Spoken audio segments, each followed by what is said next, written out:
រឿងសោភ័ណ្ឌហើយនឹងធឿនធារាបាទចេញប្រកួតនៅក្នុងសប្តាហ៍នេះហើយបងប្អូនបាទការជំរះបញ្ជីចាស់បាទរៀងខ្លួនបាទនឹងការសងសឹកឲ្យមិត្តរួមជាតិផងដែរបាទការប្រកួតដ៏សំខាន់ពីរគូនេះបាទខ្ញុំបាទនឹងធ្វើការជម្រាបជូនបងប្អូនតែម្ដងបាទ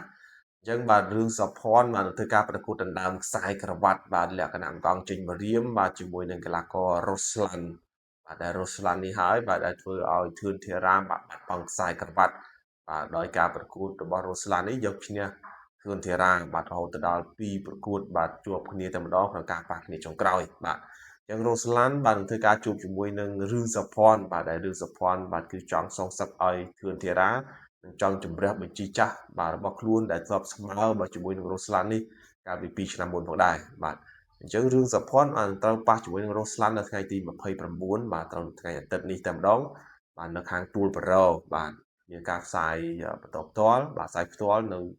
ទូរទស្សន៍បាយ័នបាទនៅខាងទួលបារ៉ូបាទគឺរៀបចំផ្ទាល់នៅទីនោះនៅផ្លូវទៅដៃអូនហ្នឹងបាទផ្លូវវាងទៅ50ម៉ែត្រហ្នឹងបាទអញ្ចឹងគឺនៅទីនោះតែម្ដងបាទបងប្អូនអាចចូលរួមទស្សនាបានចាប់ពីវេលាម៉ោង7:30នាទីយប់តទៅបាទចាប់ផ្ដើមចូលរួមគឺប្រកួតចាប់ផ្ដើមម៉ោង8យប់បាទអញ្ចឹងបងប្អូនអាចទៅមុនបានបាទអញ្ចឹងការប្រកួតនេះគឺដាក់ខ្សែក្រវ៉ាត់ ថ្មីបាទគឺការប្រកួតបាទគឺដណ្ដើមខ្សែវត្តថ្មីបាទហើយ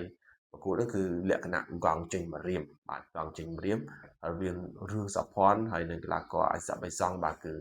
រ៉ូស្លាន់បាទរ៉ូស្លាន់បាទរ៉ូស្លាន់នេះបងប្អូនឃើញហើយធ្លាប់ជួបរឿងសភ័ណ្ឌលើកមុនស្មើគ្នាប៉ុន្តែការមកស្រុកខ្មែរពីប្រកួតចុងក្រោយគេផ្ដួលធឿនធារាទឹកទី1ទាំងពីរប្រកួតតែម្ដងបាទ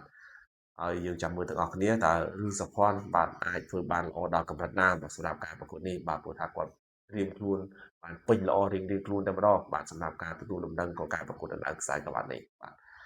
រឿងមួយទៀតដែរបាទតកតងទៅនឹងធឿនធារាក៏ចេញប្រកួតនៅក្នុងសប្តាហ៍នេះផងដែរបាទនៅថ្ងៃទី28បាទខាងមុខនេះហើយបាទនៅសង្វៀន Work សេនាគុនខ្មែរបាទជាន់8ទិសដែលរៀបចំឡើងនៅខាងខេត្តកំពង់ស្ពឺបាទគឺតារានឹងត្រូវប៉ះជាមួយនឹងកីឡាកររបស់អ៊ុបេគីស្ថានបាទកីឡាករអ៊ុបេគីស្ថាននេះធ្លាប់មកប្រកួតស្រុកខ្មែរហ្នឹងរឿងច្រើនដែរហើយក៏ទទួលបានជោគជ័យច្រើនដែរបាទការប្រកួត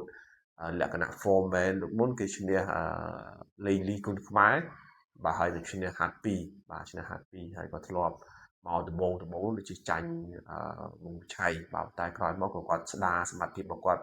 ច្រើនដូចជាផ្ដួលកីឡាករសំណាងចុងក្រោយ បាទដូចជាចាញ់បន្ទុបាទជាមួយនឹងព្រំសំណាងនឹងការតម្លើងក៏លងធំបាទហើយនឹងការប្រជោគជ័យច្រើនបាទសម្រាប់ការមកប្រកួតនៅស្រុកខ្មែរគឺច្រើនគឺគាត់ធ្វើបានល្អបាទឈ្នះចាញ់តែល្អបាទមិនងាយស្លាប់ទេបាទអញ្ចឹងការប៉ះជាមួយនឹងធឿនធារាមិនមែនថាពិបាកឬក៏មិនមែនថាស្រួលដែរបាទព្រោះថាទីមួយយើងមើលឃើញថាសមត្ថភាពរបស់គាត់គឺល្មមបាទមិនល្មមបាទខណៈដែលធឿនធារាបាទរយៈនេះគឺរឿងធ្លាក់សមត្ថភាពបន្តិច រឿងធ្លាក់សមត្ថភាពបាទអញ្ចឹងគឺការប្រកួតរបស់គាត់ក៏មិនទាន់មមាញឹកបាទហើយក៏មិនទាន់ចាប់ផ្ដើមល្អវិញដែរអញ្ចឹងគឺថាអាចថាដាក់ដៃគូល្មមសិនដើម្បីវាស់ស្ទង់សមត្ថភាពគាត់ជាបន្តទៀតបាទល្មមមិនមែនថាផុយដែរព្រោះថាកីឡាករមីគីស្ថាននេះក៏ធ្លាប់មកប្រកួតស្រុកខ្មែរច្រើនក៏ឈ្នះចាញ់ផុតស្វាញដែរបាទឈ្នះចាញ់ផុតស្វាយដែរបាទអញ្ចឹងគឺគេធ្លាប់យល់អំពីក្បាច់គុណបុរាណខ្មែររបស់យើងច្រើនហើយក៏ធ្លាប់ប៉ះជាមួយកីឡាករគុណខ្មែរ ដោយការដួលលេងនេះដោយការឈ្នះហាត់ពីអីអាចថាហាត់ពីអីអឺថាល្មមដែរទេប៉ុន្តែឈ្នះលេងលីឬក៏ការប្រកួតស្វាត់ស្វែងមកជាមួយនឹងព្រំសំណាងអីក៏ជារឿងមួយល្អដែរសម្រាប់កីឡាករបេគីស្ថាននេះអញ្ចឹងយើងកុំភ្លេចតាមដានទស្សនាទាំងអស់គ្នាបាទគឺទីរ៉ាប្រកួតថ្ងៃទី28នៅកំពង់ស្ពឺឬសុភ័ណ្ឌប្រកួតថ្ងៃទី29នៅខាងទួលបារ៉ូបាទគឺទីរ៉ាប្រកួតនៅសង្វៀនបាយ័នរឿងសុភ័ណ្ឌធឿនទីរ៉ាប្រកួតនៅសង្វៀនថោនឬសុភ័ណ្ឌប្រកួតនៅសង្វៀនបាយ័នអរគុណ